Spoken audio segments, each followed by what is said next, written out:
Olá, sejam bem-vindos mais uma vez ao resumo das principais notícias da Estação Canadá. Eu sou Lauro Nishiura, na companhia de Vanessa da Costa, e essas são as principais notícias desta semana. O governo federal quer oferecer creches de $10 por dia em todo o país. Montreal obtém 24 milhões para facilitar a integração de novos imigrantes. Canadá suspende por 30 dias voos vindos da Índia e do Paquistão. Menino de 6 anos se perde e passa uma noite inteira na floresta. O governo federal propõe criar novos impostos para ricos e fumantes. Os investidores estrangeiros pagarão mais impostos sobre os imóveis. Essas são as principais notícias dessa semana. Continue conosco até o fim deste programa.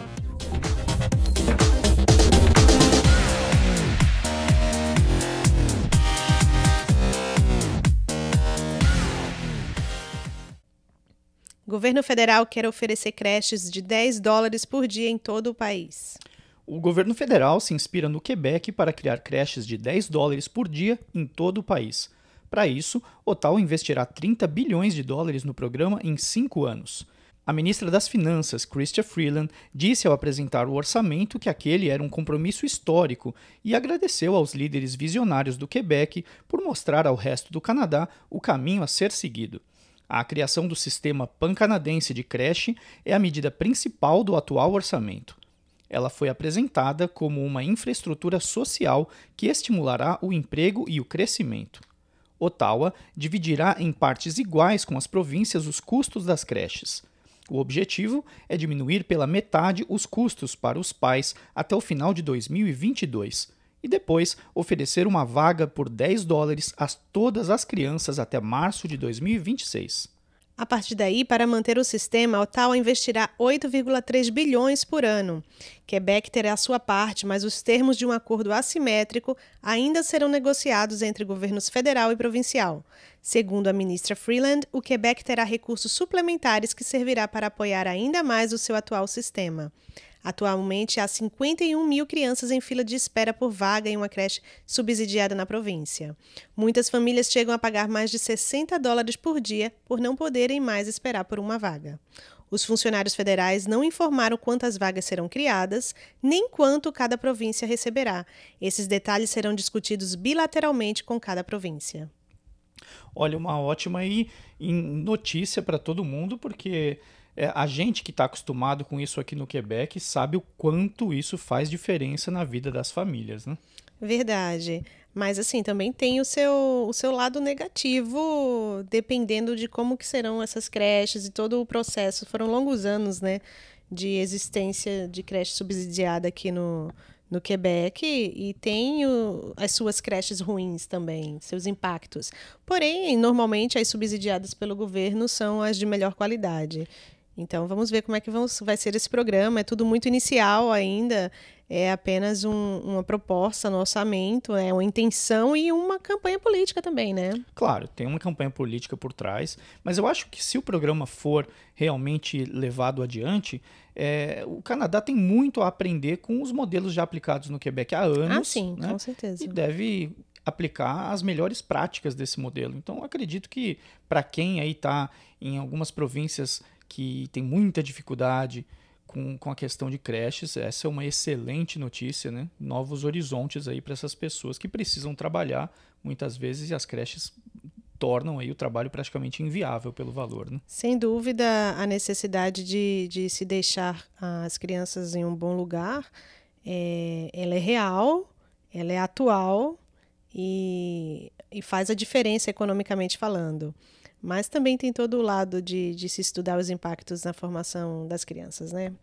E como já foi fruto de muitos estudos, as creches de alta qualidade, elas têm um impacto positivo até determinado número de horas na vida das crianças, mas dependendo, algumas trazem malefícios sim para as crianças também. Então, a longo prazo, como que será uma nação inteira criada desde bebê pelas creches? Isso também é algo que eu acredito que vai ser fruto de estudos no futuro. Eu acho que esses estudos devem ser feitos, inclusive aqui no Quebec, já que esse modelo é aplicado há bastante tempo, né?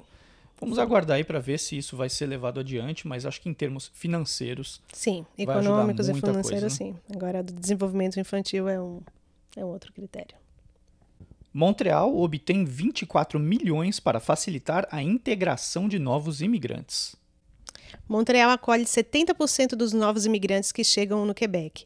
Por essa razão, a cidade gastará, junto com a cidade de Quebec, 24 milhões de dólares nos próximos 3 anos. O objetivo é facilitar a integração dos novos imigrantes e o aprendizado do francês. A prefeita de Montreal, Valérie Plante, e a ministra da Imigração, Nadine Giraud, assinaram um novo acordo trianual que promete financiar diversos programas para a integração do imigrante na sociedade e no mercado de trabalho até 2024. O montante previsto é o mesmo que foi destinado no acordo de 2018, o qual terminou esse ano. A administração municipal e o governo Legault desbloquearam cada um 12 milhões de dólares para renovar o acordo. A ministra responsável pela metrópole, Chantal Loureau, disse que essa colaboração destaca o papel dos imigrantes para a metrópole e solidifica ainda mais a importância dela como locomotiva econômica do Quebec. A Grande Montreal é o lugar de maior desafio com relação à proteção do francês na província. Por isso, o acordo quer financiar diversas iniciativas para ajudar os novos imigrantes a se integrar usando o francês. A ministra da Imigração, que é a ministra responsável pela francização, declarou que é preciso se esforçar mais para que os imigrantes possam ser parte da solução na defesa do francês em Montreal. O governo Legault deseja aumentar o número de imigrantes que serão recebidos na província nos próximos anos, já que o número esperado para 2020 não foi alcançado por causa da atual situação mundial. Mesmo antes da crise de 2020, a Câmara de Comércio da Metrópole de Montreal, CCMM, já desejava receber 60 mil novos imigrantes por ano para o desenvolvimento econômico da província. Agora, a necessidade de mão de obra é ainda maior, segundo afirmou o diretor da CCMM, Michel Leblanc, ao jornal Devoir. Ele ainda disse que muitas empresas correm o risco de perder contratos devido à falta de mão de obra. Pois é, temos aí duas questões, né? A defesa do francês, que se encontra ameaçada atualmente na ilha de Montreal, porque cada vez mais pessoas chegam falando inglês e tem como viver só falando inglês aqui em Montreal, né? E então, eles estão com todo um programa aí para a defesa do francês e cairá também nesse processo de francização. E a outra questão é a questão da falta de mão de obra. Então, com o desespero para fornecer essa mão de obra para as empresas, né, locais, eles vão talvez baixar essas exigências do francês para os imigrantes nos próximos anos, já que precisa, né, preencher. Ele tem uma meta de alcançar esses imigrantes, e esses imigrantes não estão chegando, não chegaram por causa da toda a situação atual. E aí vai aumentando o número para os próximos anos. Então, esse dinheiro vai ser destinado para a francização dessas pessoas. Agora, de que forma isso vai ocorrer e como que as pessoas vão, de fato, escolher falar francês e não usar o inglês, eu não tenho ideia. Eu acho que é uma equação difícil da gente imaginar como que o governo vai lidar com essa situação, né? Porque há sim uma falta de mão de obra grande, inclusive a gente noticiou isso na semana passada, né, que o Quebec já tem falta de mão de obra especializada e, claro, né, sobretudo na América do Norte, quem vem de fora de Quebec fala inglês. Então, em Montreal, como muitas empresas já têm o idioma inglês como predominante, acaba ficando difícil mesmo, né, de você atrair novos imigrantes e ainda favorecer a língua francesa. Então, acho que o Quebec e Montreal, sobretudo, têm investido aí para tentar manter um pouco mais do francês, né? É um grande desafio, vai ser um grande desafio. Ter muitos imigrantes e não usar o inglês. É verdade. É um desafio que o governo tem aí pela frente. É por isso que eles têm focado bastante na imigração do Maghreb, né, da região ali do norte da África, e dos franceses e belgas. Inclusive o próprio programa de imigração do Quebec aumentou a pontuação para o idioma francês. Isso já demonstra a intenção de trazer novos imigrantes que têm essa língua como língua materna ou alguém que já vem com o francês desenvolvido. Canadá suspende por 30 dias voos vindos da Índia e do Paquistão. Pelo menos 32 voos de Delhi e 2 do Paquistão aterrissaram no Canadá nas últimas 2 semanas, trazendo dezenas de passageiros infectados. A Índia enfrenta uma terrível terceira onda de contaminações e, por essa razão, o governo do Canadá decidiu suspender os voos oriundos desses países por pelo menos um mês.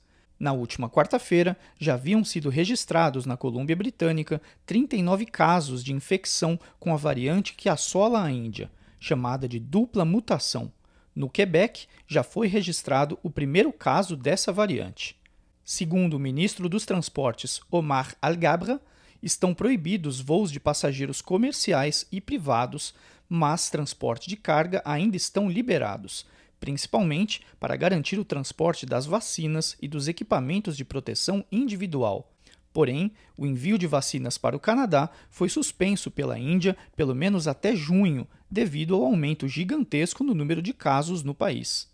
Mais de 300 mil pessoas foram diagnosticadas na Índia na última quinta-feira. Para evitar que pessoas tentem vir para o Canadá a partir de outros países, o Canadá exigirá que os passageiros passem pela imigração do terceiro país e fiquem lá até receber um teste negativo. Depois disso, eles poderão embarcar num voo para o Canadá. Uma vez aqui, ficarão em quarentena novamente. As regras valem para cidadão canadense e para estrangeiros. O ministro da Segurança Pública, Bill Blair, disse que essas são as medidas que são efetivas, porque não apenas eliminam os voos diretos, vindo de epicentros, mas também porque são os passos necessários para não permitir que cheguem aqui através de conexões. A ministra da Saúde, Patty Hajdu, disse que metade das pessoas que testaram positivo após chegar ao país vieram da Índia, mas apenas 1/5 de todas as pessoas que chegaram ao Canadá vieram daquele país. Além da Índia, o Canadá não está recebendo voos vindo do Brasil nesse momento. Essas medidas, Laura, elas foram muito bem recebidas pelos imigrantes do Sudeste Asiático, né, os imigrantes daquela região, que moram aqui. Inclusive, eles entenderam essa questão, mas uma dúvida foi levantada por um dos líderes de uma comunidade em British Columbia, que se pergunta, e quanto aos canadenses, né, que seja canadense naturalizado, que estão lá, e quanto a eles, que não podem voltar? Eu acho que a questão é mais porque eles têm residência aqui, né? Isso. Porque muitas vezes, se for canadense e morar fora também, tem residência em outro local. Não, mas né? assim, foi passar um tempo, visitar uma família. Se for passar um tempo, essa que é a questão, né? Porque assim, estão vindo de epicentros, ou seja, de locais com muitos casos de variantes perigosas, né? Que a gente está vendo, acompanhando pelo noticiário, as variantes muito perigosas que estão desenvolvendo na Índia, e acaba que a diferença da nacionalidade não é tão grande, né, seja um indiano ou um canadense entrando no país, é a mesma coisa. É claro que quando foram passar um tempo fora, como não tem residência fora, quem arca com esses custos? Né? Isso daí é uma questão importante, né, assim, que as pessoas têm que ter em mente que não é hora de sair do país, assim, você pode sair, cada um sabe o que vai fazer, mas não só pela questão de pegar doença lá, tudo o mais que a gente já sabe, mas que a qualquer momento um país pode fechar a fronteira. Fechar as fronteiras e você ficou preso onde quer que você esteja. Exatamente, eu acho que as pessoas devem ter consciência de que ainda não estamos no momento de sair do país, né? Só em extrema necessidade, né? Senão existem esses riscos, né? Porque até então era uma questão de pagar para entrar, né? Agora nem tem essa possibilidade quem está na Índia e no Brasil também. No Brasil também os voos estão suspensos por pelo menos 30 dias, né? Não entra quem vier do Brasil também aqui no Canadá. Menino de 6 anos se perde e passa uma noite inteira sozinho numa floresta. O menino de 6 anos se perdeu no último final de semana na região de Outaouais. O pequeno Jerome Owen entrou num bosque de 12 hectares quando foi procurar os irmãos e os primos sem o conhecimento dos seus pais. A família estava já há algumas semanas passando um tempo na casa dos avós em Val-de-Mont. Após se perder, o menino ficou na mata por 12 horas até ser resgatado por socorristas às 7h30 da manhã do dia seguinte. Foi necessária uma vasta operação organizada para encontrá-lo. O menino disse timidamente que ficou contente ao ouvir alguém chamando seu nome e foi andando na direção da voz. Ele foi encontrado a 500 metros do seu ponto inicial. Esperto, o menino disse que durante a noite retirou os sapatos molhados, se enrolou com os matos e comeu as jujubas que ele havia escondido nos bolsos antes de partir. Felizmente, nenhum animal veio perturbar o seu sono. Além do terreno hostil repleto de penhascos e de um riacho, as temperaturas caíram para 4 graus durante a noite e o garoto vestia apenas um suéter e calça comprida. O porta-voz da polícia responsável pelas buscas, Martin Fournel, admitiu que previa o pior para este caso. 70 policiais, bombeiros e voluntários participaram das buscas no setor. Cães farejadores e drone equipado com um sensor de temperatura também foram utilizados. Eles também ligaram as sirenes dos veículos de urgência para avisar o menino que ele estava sendo procurado. Pois é, gente, que dor no coração só de imaginar essa criança perdida sozinha nessa mata. Nossa, e uma mata imensa, né? E o menino ficou ali perdido uma noite inteira. Meu Deus, imagina o medo que ele passou, né? E fez 4 graus durante a noite. A temperatura caiu muito. Nem agasalhado o suficiente Só ele de estava para suéter, isso, uma né? calça e ainda teve que tirar os sapatos. E só 6 aninhos, hein? Meu Deus, que terror.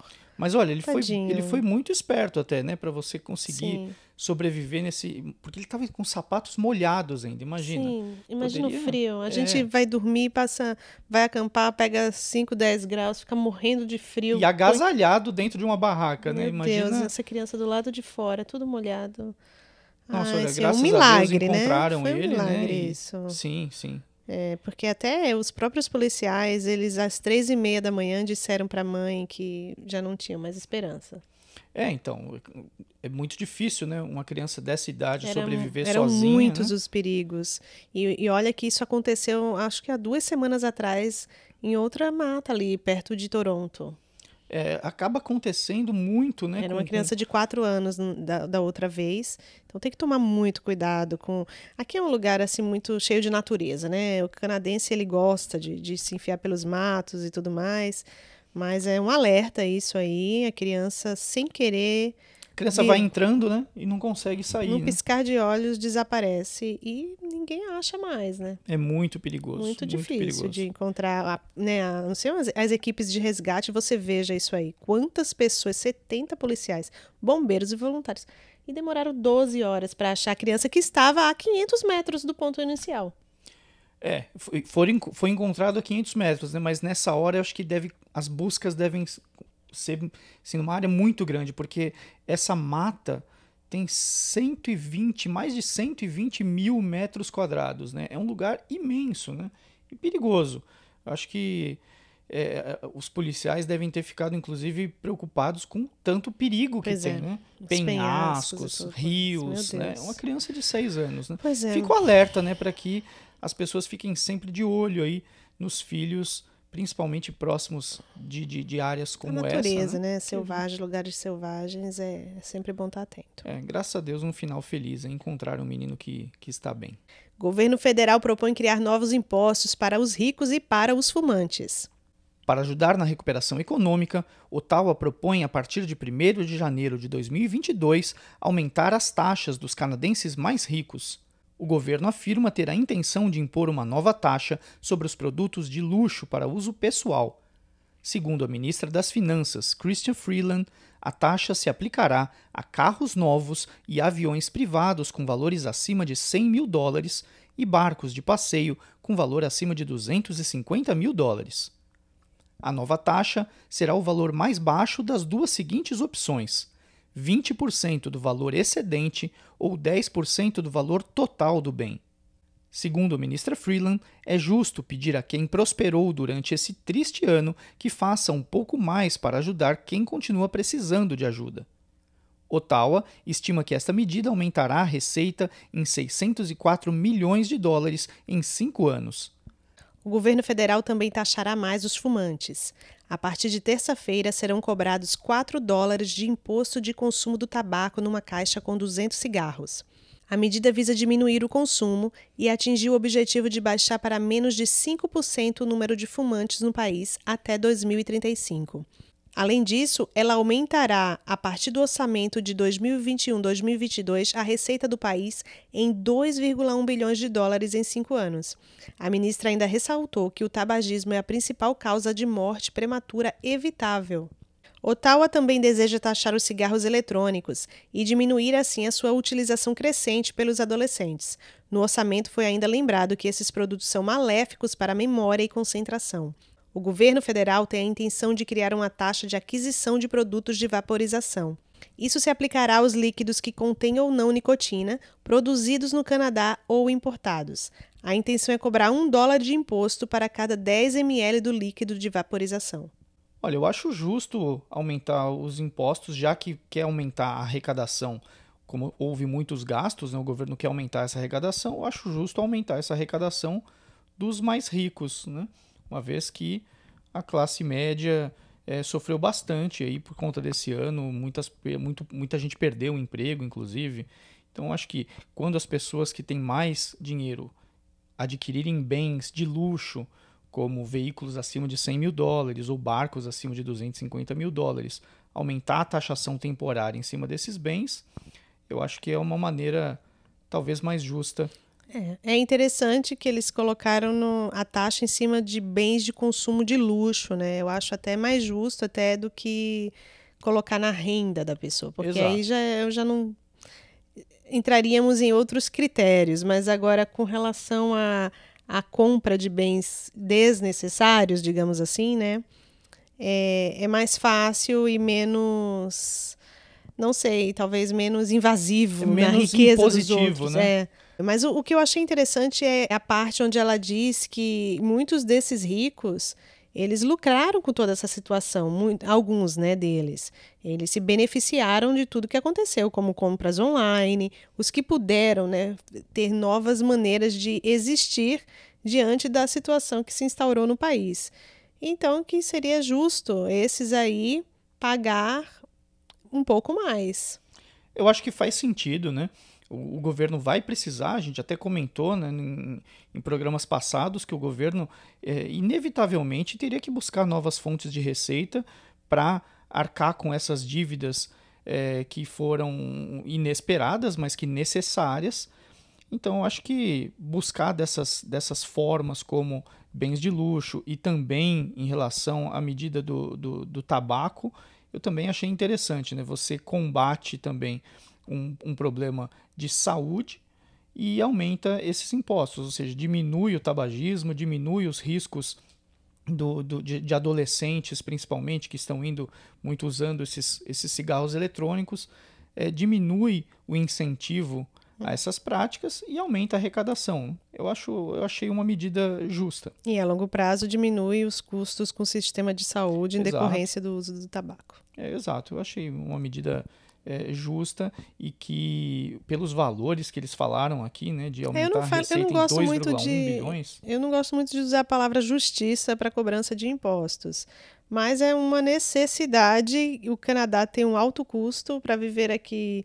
A gente que sabe, né, de tudo que se beneficia de um país seguro, com boa educação, isso tudo tem um preço. Então, alguém tem que pagar essa conta. Sem dúvida. Mas quando eu falo justiça, não é nem em relação ao pagamento de impostos, é de quem cobrar. Numa situação como essa, de quem cobrar, eu acho que a gente está falando de saúde pública, a situação foi de saúde pública, então decidiu-se cobrar de quem lucrou com a situação e também de uma parcela da população que pode encarecer o sistema de saúde justamente porque é a causa de morte mais evitável, né? O tabaco. Então, ataca duas frentes importantes aí nesse novo orçamento. Os investidores estrangeiros pagarão mais impostos sobre imóveis. Os imóveis canadenses custarão mais aos proprietários estrangeiros que não residem no Canadá. Ottawa vai impor um imposto nacional de 1% sobre o valor de imóveis residenciais pertencentes a não residentes e não canadenses que sejam considerados vagos ou subutilizados. Espera-se que essa medida entre em vigor a partir do dia 1º de janeiro de 2022. Os proprietários estrangeiros também terão que apresentar uma declaração à Agência de Receitas do Canadá sobre o uso de sua propriedade ou enfrentarão penalidades se não o fizerem. Segundo o governo federal, esta medida ajudará a garantir que os proprietários estrangeiros não residentes que simplesmente usam o Canadá como um lugar para armazenar sua riqueza em moradias paguem sua parte justa. Ottawa, que espera recuperar 700 milhões de dólares em 4 anos com a medida, pretende discutir com alguns setores, em especial o turismo, nos próximos meses, os parâmetros deste imposto, que seria arrecadado a cada ano.